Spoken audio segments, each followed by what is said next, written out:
Bonjour à tous et bienvenue sur ma chaîne. Aujourd'hui on se retrouve pour parler d'orchidées et plus particulièrement de water culture. Pourquoi j'ai hésité? Eh bien il y a quelques semaines et maintenant ça doit bien faire 2 ou 3 mois, je vous expliquais que je me lançais dans la full water culture pour 2 phalaenopsis. En fin de compte, plusieurs d'entre vous me l'ont signalé, je n'étais pas en full water culture mais en semi-water culture. Voilà, donc c'est pour ça que là je dis on va regarder de la water culture, comme ça on va fâcher personne et on va essayer de comprendre ce que je fais. Alors si vous voulez savoir dans quoi je m'étais lancée, la procédure, etc. n'hésitez pas à aller voir la vidéo dont je vous parle, je mets le lien en barre d'infos. Je résume rapidement, j'avais demandé conseil à une abonnée qui avait pris le temps de m'expliquer les choses et donc je me suis lancée dans une forme de culture qui est en fait la semi-water culture, c'est-à-dire que mon orchidée passe 2 jours et demi les racines dans l'eau et ensuite il y a ce qu'on appelle la période de sèche, c'est-à-dire qu'on enlève l'orchidée, on vide le vase, on la remet et on ne remet pas d'eau avant le 5e jour. La fertilisation se passe juste avant la période de sèche, on fait baigner un petit peu l'orchidée dans une solution d'engrais dilué et ensuite on attaque la période de sèche. Voilà, donc je vous ai résumé rapidement la technique. En fin de compte, ce n'est pas de la full water culture mais de la semi-water culture. Du coup, l'objectif premier de cette vidéo est atteint. Je voulais vous expliquer que je n'étais pas en full water culture mais bel et bien en semi-water culture. Ce qui va se passer d'ailleurs, c'est que je pense que les puristes vont froncer le sourcil parce que je vais vous expliquer comment je fais, je vais faire un petit peu un bilan, ce que j'en pense, etc. Et je me demande si je ne suis pas en train d'hybrider le truc, c'est-à-dire d'être à mi-chemin entre la semi-water culture et la full water culture. Donc bon, on est en water culture, on va dire. Voilà. Alors c'est parti, je vais vous donner un petit peu plus d'explications maintenant sur ce qui se passe et sur ce que j'en pense.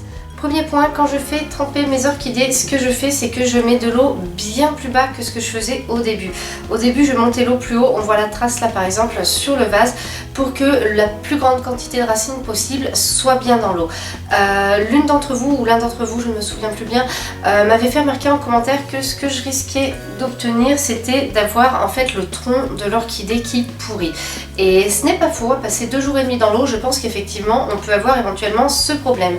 Donc ce que j'ai fait, c'est que j'ai commencé à diminuer la quantité d'eau et en fin de compte cela ne pose pas de problème aux racines. Donc en fait s'il n'y a que le bout des racines qui trempe, déjà ce n'est pas grave puisque par capillarité l'eau remonte dans le vélamen.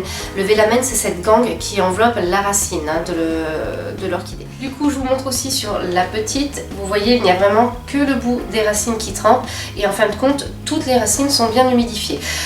Les racines qui sont trop petites, comme les 2 que vous voyez là sur la droite, j'espère qu'on voit assez bien avec le téléphone. Donc les racines qui sont trop petites ne trempent pas dans l'eau. Moi je me dis que du moment qu'il y en a d'autres qui trempent dans l'eau, ce qui est pratique c'est que ces racines là du coup elles se dépêchent de pousser vers le bas. Donc ça permet de ne pas avoir des racines qui partent comme ça en l'air comme on a parfois, non là j'en ai pas, comme on a parfois dans la culture en pot avec les phalaenopsis. On a vraiment toutes les racines qui pointent sur le bas et les nouvelles, et bien tant pis, il faut qu'elles attendent d'être assez longues pour aller dans l'eau. Donc ça déjà c'est un truc que je fais. Maintenant je mets moins d'eau dans mes vases pour éviter d'avoir un phénomène de pourriture du tronc de l'orchidée. J'avais remarqué que ça pouvait peut-être commencer à devenir un petit peu plus foncé et je pense qu'effectivement il est plus prudent de ne pas faire monter trop le niveau de l'eau. Par rapport à ça, il y a autre chose, on va regarder sur celle-ci. Regardez, je constate quelques petites moisissures qui apparaissent en haut des racines. J'espère qu'on voit bien, j'espère vraiment. Sinon je vous ferai un plan avec la caméra. Donc on a quelques moisissures qui apparaissent sur les racines. Ça m'inquiète un petit peu dans le sens où déjà je n'aime pas ça et ensuite je pense que les moisissures en général ça s'étend. Donc ce n'est jamais bon pour une plante. Alors je ne sais pas si c'est dû à l'hiver, au fait que je montais l'eau trop haut au départ, ou si c'est dû tout simplement à la technique, si c'est quelque chose qu'on retrouve fréquemment avec ces techniques et qui serait sans incidence. Voilà, donc ça c'est le petit souci que j'ai pour l'instant, sans savoir si c'est véritablement un problème ou si cela n'en est pas un. En tout cas visuellement bon je n'apprécie pas et je ne suis pas sûre que ce soit très bon pour la plante. Voilà, donc à voir, il faut que je trouve le moyen de me renseigner. Sinon pour le reste mes plantes sont plutôt contentes, elles sont bien reparties, celles-ci se renforcent, là les feuilles sont vraiment en bon état. C'était celle pour laquelle j'avais fait une vidéo sauvetage, je vous mets le lien en barre d'infos, vous pouvez aller voir, elle était vraiment dans un sale état, elle avait toujours des problèmes au niveau des feuilles, donc là elle va plutôt mieux je trouve, elle est en train de se renforcer. La plus petite, elle va pas trop mal aussi je trouve, par rapport quand elle était en hydroculture dans les billes d'argile que j'oubliais complètement de remettre de l'eau, elle était devenue complètement ratatine. Donc là les feuilles sont en train de se reprendre, la plus grande reste quand même un petit peu ramollie, mais cela m'est déjà arrivé sur des phalaenopsis et je ne suis pas certaine, quand les feuilles se sont vraiment ramollies complètement, je ne suis pas certaine qu'elles retrouvent leur état d'origine, donc à voir. Du coup je vous disais au tout début de la vidéo qu'on faisait la fertilisation juste avant la période de sèche. Je n'ai pas encore entamé la fertilisation. Pour l'instant je me contente de les tremper dans l'eau puis de faire la période de sèche, puisque ça je vous en ai déjà parlé, mais du coup j'en profite pour vous le redire. Pour moi on ne met pas d'engrais sur une orchidée qui n'est pas en bonne santé. Les orchidées là elles sont en train de se renforcer, les deux phalaenopsis se renforcent, mais je vais quand même attendre, je pense, aux alentours de la mi-janvier, quelque chose comme ça, pour oser me relancer dans l'engrais.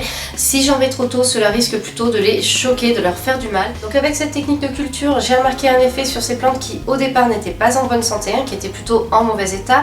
La petite m'a fait une nouvelle racine, puis d'autres très rapidement, et la grande est en train de m'en refaire, donc déjà ça les stimule, elles sont en train de sortir de nouvelles racines. J'ai ce petit problème que je vous ai expliqué de moisissure sur la petite, ça reste à voir. Est-ce que le verre est trop... ça fait un milieu trop refermé, est-ce que je mets trop d'eau? Je ne sais pas encore. En tout cas pour l'instant ces plantes qui sont parties de très loin, qui étaient vraiment en mauvais état, vont déjà beaucoup mieux. Donc c'est une technique que je vais continuer à utiliser pour ces deux plantes là. Je vais tâcher de l'optimiser au mieux, de voir ce que je peux faire surtout pour le problème de moisissure. Je vais voir ce que ça donne, attaquer la fertilisation d'ici une quinzaine de jours ou bien 3 semaines. Je vais voir quand est-ce que je le sens. Donc pour l'instant il est bien trop tôt pour moi pour en tirer des conclusions. Je suis peut-être en train de glisser vers la full water culture, puisque là je fais toujours le principe de la période de sèche, mais comme je suis en train de vraiment diminuer le niveau de l'eau, je me demande si à la fin je ne vais pas carrément me lancer directement en full water culture. Donc je vous donne rendez-vous dans quelques semaines pour reparler de water culture, et puis en attendant on se retrouve vendredi pour une prochaine vidéo.